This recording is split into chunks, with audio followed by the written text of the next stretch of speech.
today we have two companies and the representatives of two companies here that have already said yes to our solution and that are using the tool. And we, in most cases, talk with the counsels of a company, and they are the buyer.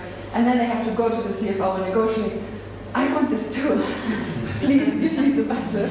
That's how it most of the time works. So we also have lots of touch points with CFOs. So we got to know that archetype as well. And we thought that the dynamic is very interesting. And so we thought this could be a nice topic for a panel. Therefore, Sönke and Michael, please come on stage.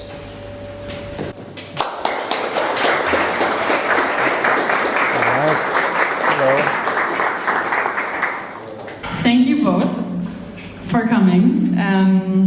I'm very happy to have you both. We're doing this in English today because Berlin is very English speaking. I hope that's fine for everyone. And I'm very excited that you could both join because it's a conversation I cannot remember that anyone ever put on the spot like that. And it's going to be maybe provocative because I know both of you personally, and it's so funny because both of them were not a fan of the software in the beginning. And they knew about us, but it took some years to actually become customers. And that's why it's even more of an honor that they said yes to this. Before we start, I quickly want to say two words in case you haven't Googled these very impressive gentlemen. And I'm going to start with Michael. He used to be at two companies with a title that includes actually some finance functions. So he had head of legal and insurance and head of tax and legal already. And now he's the GC at Trench, a PE-backed company. It used to be a Siemens Energy company and was recently acquired by Triton. And then we have Sönke. We met when he was still a managing director of and CFO of a PE-backed company in Hamburg, and before that he had roles, for example, at Trivago, where he did the IPO, and then now he's back in the travel industry as a CFO and managing director of HolidayPirates. So thank you both for coming, and as a first question, I would like to ask you both to describe the opposite role. So, how do you see the GC, and then how do you see the CFO? All right. How many CFOs are in here? Okay, 1, 2, 3, and I know two of them very well. And actually, Veronica is also a lawyer. Yeah, exactly. But most CFOs are not. So I'm also as far as it gets from legal. So it's definitely something where I'm grateful for having someone on the side that I can, work with on all matters of that. And I mean, you know what the regular functions are, right? From regulatory compliance to all the administrative operational aspects and so on. So I don't want to bore you with that. I kind of, for myself, just separate like two areas. Like one is more the offensive side of legal that enables growth and business, and the other one is more like the things that have to work but that don't move the needle of the company. And I look at it in finance in the same way. We have to manage these things that has to work, but let's try to have as much time as possible on the other area that we get excited about and where we can interact with the company and other stakeholders and move the needle. So I've met a GC at Trivago where I had that relationship because she had the time actually to do these things. And I've also worked in setups, even in private equity back where I didn't have a GC at all, where I just worked by myself with external legal advice, with debt fund financing and all this shit. So definitely, I think what I like about the role is really having like one go-to person for our legal aspects of the business, where the CFO is not intermediating between this person and others, but where the GC is really standing for all legal affairs, and doesn't matter in what kind of, whether it's a boardroom or another meeting, where he's really just there. I don't like this kind of hierarchical way of working with legal counsel in a company where I have to translate everything I have to intake from a board or other things. Like, this is like something I've never really liked to do. Yeah, maybe that's a rough summary. You can do it better. That's very optimistic. Thank you. Let me try the following approach. One maybe on the company side, the second one on the personal side. To me, being strongly influenced by private equity background, the CEO and the CFO are the most important roles within these types of companies. Together with the management team, they define the strategy of the business. The strategy is a piece that then translates into other functions, including legal and the GC function, which may include more than legal. So it provides me with guidance on how I need to prioritize and how I can support the business. Secondly, the CFO, again, the interpretation of a CFO role can be very different across companies. It usually includes accounting and treasury and tax. It can include marketing, it can include insurance, it can include sales, it can include many other functions. And these are service recipients. And therefore, again, for legal, it's a key stakeholder in providing the services. And thirdly, it's more on a personal level. It's for me very important to understand how I can make the CFO look good, right? So I need to understand the needs of the CFO to make him look good, which will then in return one day pay dividends, hopefully, when we come to these budget conversations. Nice. How do you like that?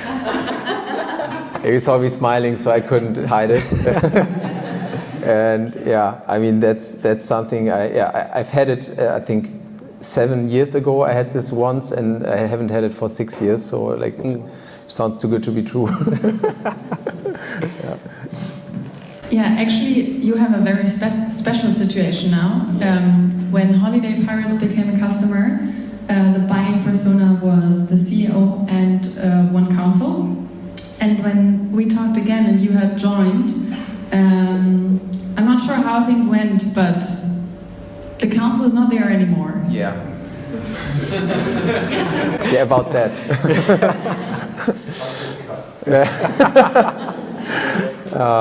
I shouldn't laugh. Yeah, so it's not a big company right now I'm working in, and we really focus on putting all the effort we can in transforming the company. It's an editorial company, and it's heavily impacted by AI. So the way I operate as a CFO is I really want to minimize the money we spend on G&A. And that means for me actually having tools like Fides, but also in finance. I mean, there's Simone, who from the Finance Leaders League is there today. She's investigating in finance tool stack. Like, she knows everything. You can talk to her as well. But in finance, we are already at a very advanced stage in many scale-up companies and so on, how the technology stack automates the tasks. Like at HolidayPirates, we have for a group of 5 entities, and it's not huge, but 20+ million revenue. We work with 2 FTE in finance, and they do everything. And we have everything, monthly reporting, super granular, and just runs through the expense management now is a tool called Candice. We used to have a different travel expense tool. We cut it. Now we have everything on Candice. We even quit the Contract Hero contract. Now we don't have contract management separate. We also have it on Candice. So there's like a consolidation happening in this whole space in finance technology, and it influences document management and legal as well. and that means that finance and legal teams now have other opportunities to merge their efforts in automating workflows, having also technology product owners working on all finance and legal back-end tools, and that opens a whole new world of efficiency. Yeah, because if you only need to update your cost center owner in one tool and not in 5 at the same time, then the manager group accounting or whatever, your head of finance can suddenly also take over certain legal tasks, and maybe then the GC can focus even again on other things. So, for example, my manager group accounting, he also works in Fides, and all the shareholder resolutions and other things, he already just drafts them. Mm-hmm. And like in bigger companies, I would, if I had the money for a GC, then we don't have it anymore. But if I had it, I would still try for you to have as much time to be in the business and help the business to, you know, explore and be faster. So I think that's kind of what excites me, and why, like, I wouldn't have bought Fides, and we can get to that later. But now that we have it, I'm like super happy. Yeah. Okay. Yeah. 2 comments on that. So I think Lisa and I, we go back 3 years, 4 years, let's say 3 years, around that.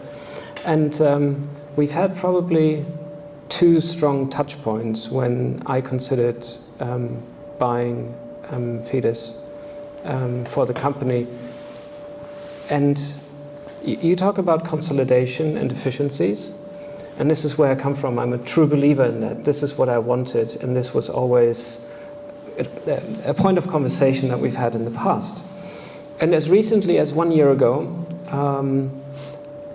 I went for a tool that was able to cover corporate contracts, disputes, and other things.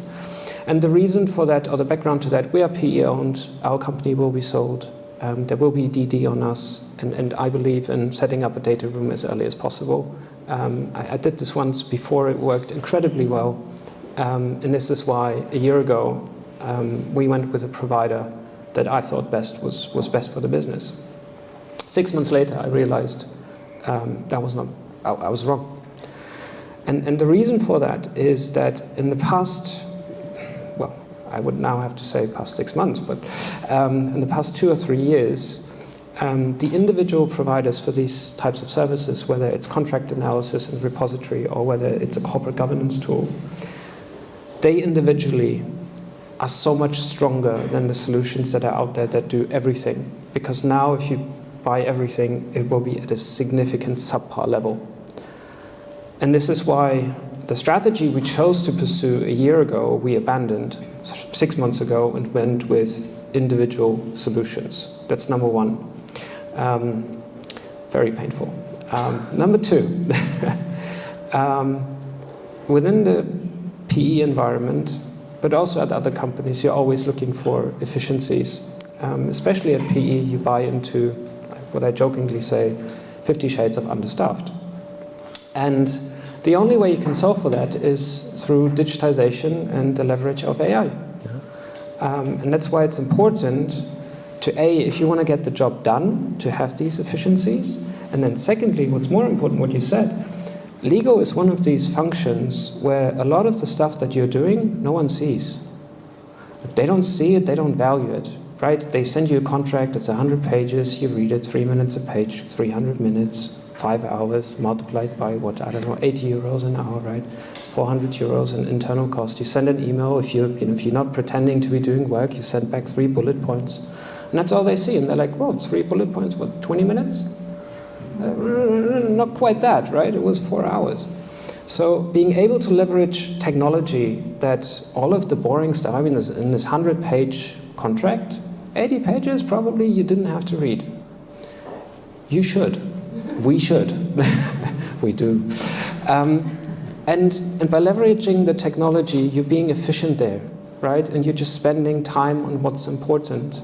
And people see that and they value that. And it changes how we can position the legal function within the business. That's really nice. I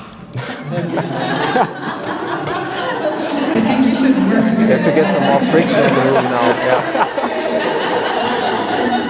So imagine Michael was working with you and he would ask you to get a new tool. How would the perfect proposal look like coming from your GC to get the CFO's blessings? Yeah, it is a good question. I think the regular proposal will have everything that you would want to hear about, but I think what it should also have behind, having negotiated everything and knowing exactly what the upside is in the department and in other departments in terms of efficiency gains, is for me really this: if you have as a company to your back-end legal administrative operations, if you have a buy approach and you buy different SaaS solutions, then please make sure that they make sense to work together. Because if they don't, then some of the efficiency gains will be lost. I think for Fides I can say honestly, because I have consolidated now a lot of tool stack in the current company just now a couple of months ago, and it works, but I think on this workflow management towards shareholders, towards all this resolution stuff, that to me that makes total sense to have a tool for that. Does it make sense for me to have a contract management and a document management tool for expense management? No, we're just going to consolidate it. And I think often what's missing in this process is this kind of, who is the person who overlooks the tech stack from finance, legal? There is nobody, because you don't have enough money to have a product owner in your departments. No one will hire a tech guy in legal or finance. That rarely happens unless you're in a huge company. So someone has to play that role. Yeah. And that's for me the most crucial aspect. And that means you can have someone from tech advise you from your own company, and you can talk to other departments who are aligned with your tech stack and where that makes sense, so whether there are APIs and other things running, and then you can take a good decision for the whole company and not just your department. How did you get Fides approved? Did you have to go through your CFO, or was it your own decision? I wish. So after having made a mistake, obviously there was budget allocated, but not joking about the topic. I think what's important is to go back to strategy, right? What is the organization trying to achieve? And how does the technology fit into the overall strategy, and therefore is it a critical piece to delivering the outcome that you're desiring, yes or no? That's number one. Hopefully you answer the question with yes, because otherwise you're going to have difficulties with the CFO and the CEO. Once you've answered that question, the next question you should go to is you try to understand the market, what products are out there, how do they compete with each other, what are the strengths and weaknesses, and then you're trying to build a business case, right? You try to select the tool that you believe fits best for what you're trying to achieve. You try to negotiate commercially. You probably make an assumption on how far you can get the other side. So if you get the CEO approval first, and then you agree to the number that you deem suitable for the business. And actually on this part, so I had to go through the CEO. I think I had the benefit of him still believing in me being able to do my job properly. It was a brief conversation.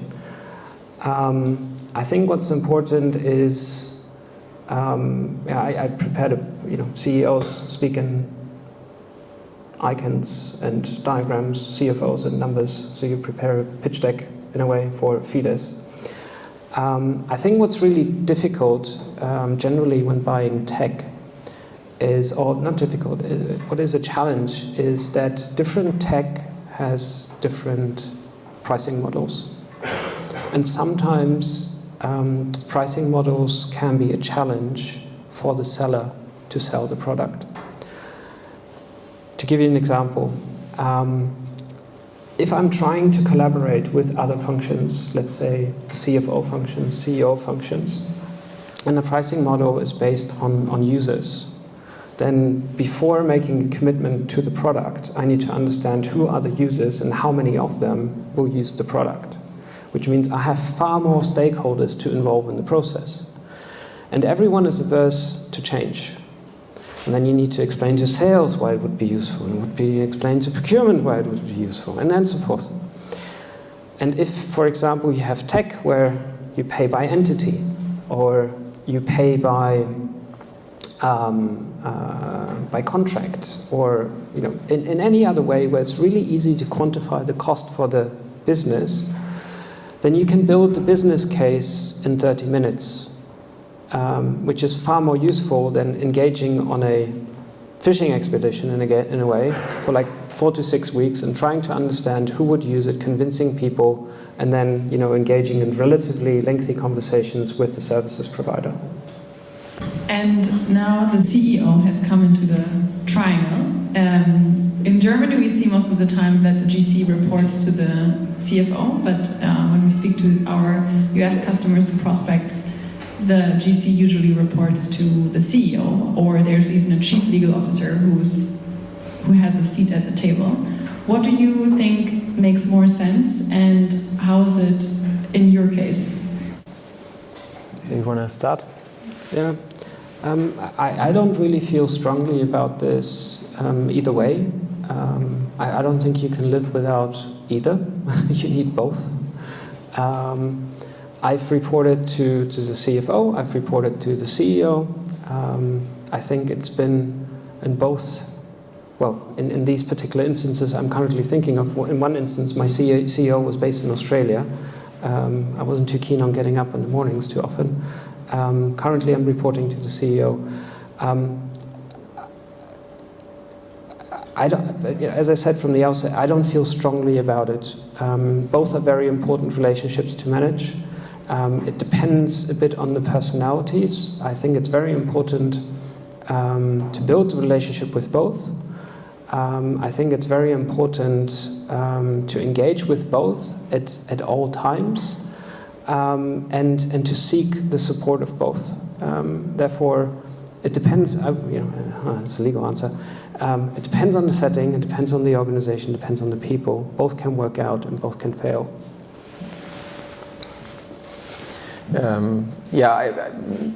I try to have as many little reporting lines as possible. So if I can, I don't want to lead a lot of people. I want to spend time with the people who work on the business.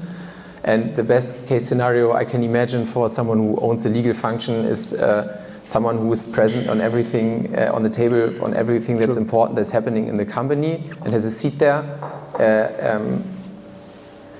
I thought it could also make sense to, for example, if you work with a board, to have, and we talked about this before, in my PE job at the beginning, we had all the different department managers also report to the board on topics. But it was too difficult because I think at some stage we did that more, but it takes a lot of time of everyone to prepare. And then you also have to always have the same messaging. So in the end, I think vis-a-vis boards, shareholders, makes sense that you have maximum 2 people talking and doing all the alignment. For everyone, it saves time and energy. But within the company, whether it's a C-level position or a department head position, the person just needs to sit on the table everywhere and be able to digest what's happening in the company. Yeah. And if you now both look at the trend that you've already started describing with technology, how do you envision both of your functions in the next 3 years? All right. So I would see a finance and legal leadership team in bigger companies which work together, kind of in a small board, similar kind of like a leadership team. Where the legal function is a part of it. The tech stack is merged, actually, and the work of the group accounting or anyone who's doing the managerial finance moves way closer to the legal side of things. The secretaries are gone; you won't need them anymore. and you will hopefully have more time, likely for moving further into increasing the pace at which contracts are closed, thinking strategic priorities, not only from that this function needs me to do this, but I go into the strategic priority and I think, hey, you should think about that, and maybe whether it's M&A, whether it's transactions, like you can be more playful because you are closer to the game.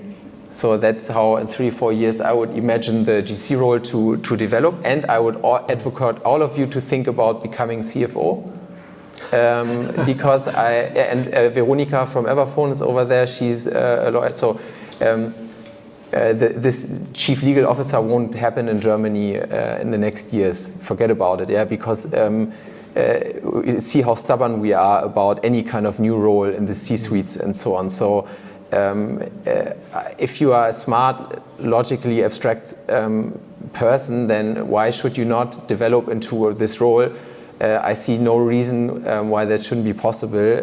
Yeah, and I think we need more smart people in the role. Yeah. I wanted to let that out here at least once, so I did it now. Yeah. So lots of applications coming your way. Yeah. I'm too nice today to you. Yeah.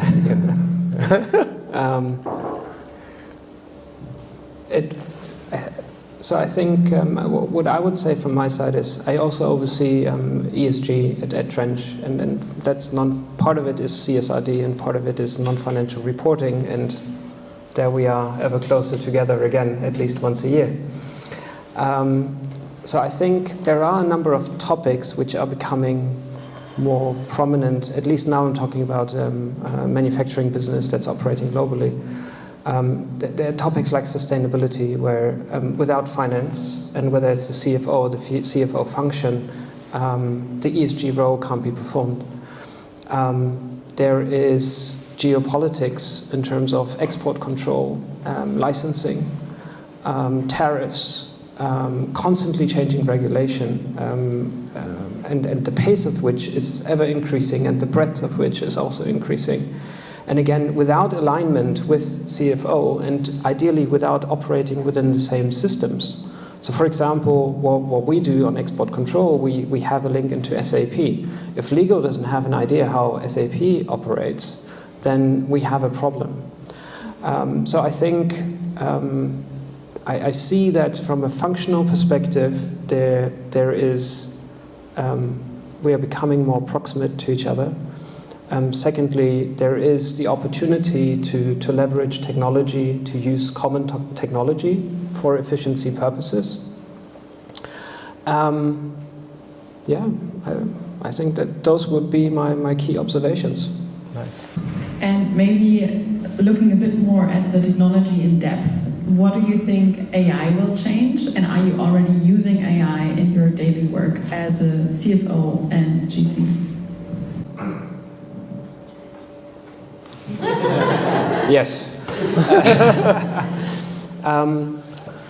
So maybe let me share a project that we're currently running. So what we've observed is, so by way of background, I'm General Counsel of a company that was recently carved out of Siemens Energy, and 1 year ago the legal function didn't exist within the business. We are a sizable business, 2,500 employees, 9 manufacturing plants globally, operate in China and Canada and Europe, sell into all countries worldwide. And part of not only having to build a legal function, but also having to contract. So previously we were substantially an in-house manufacturer for Siemens Energy, and then kind of a significant increase in external relationships in terms of sales. There was the need to review contracts, right? And when you start with 0 people and you have to review, I don't know, 15,000 documents a year, that's quite an uphill battle to manage. One solution would be to throw headcount at the problem. Good luck. finding enough people in a short enough time. And what we decided to do was to look at technology. And there are solutions out there for contract review that leverages AI. And what we are now trying to do is to keep work away from legal. So what we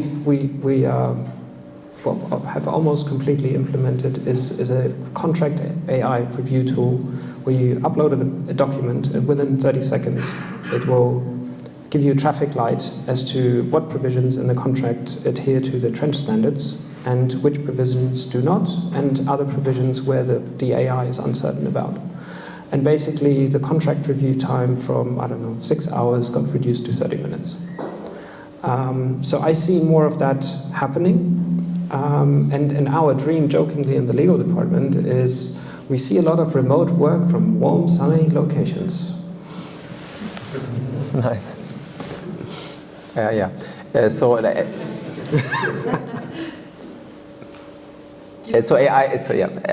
I've spent probably, the cool thing in my company I work in is 80% of the time I can work on value creation. I'm just working in the business. And AI is heavily impacting editorial companies like this one. So the company basically has interfaces to all kind of travel websites. Then it pulls all this inventory, flights, hotels, combined travel, cruise into one pool, selects the best deals, and then writes articles about it. So it's the perfect place to play around with AI. So everything we do is happening in the core business right now and not in finance and legal, because there's more upside to it. What we envision though is, and we're at this point where it's always about co-creation in the end. So co-creation means that there will always be a human aspect in any workflow you currently manage. That's my opinion, and in any kind of content producing company, that's kind of the way people work towards now, is that you partially automate certain tasks, but you don't replace the person. And that's also, I think, the bigger narrative that the society has tried to work now towards, is not to try to replace people, but to hopefully it will happen, because it will be otherwise quite frustrating for many of us, that we think more about like getting more efficient and then giving people new work and new perspectives. But in our editorial teams, it has massive impact.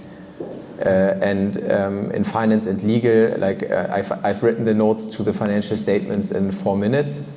Mm-hmm. Then we had checked the numbers and entered them, like the Lagebericht, for example, mm-hmm. And the auditor just signed off on it.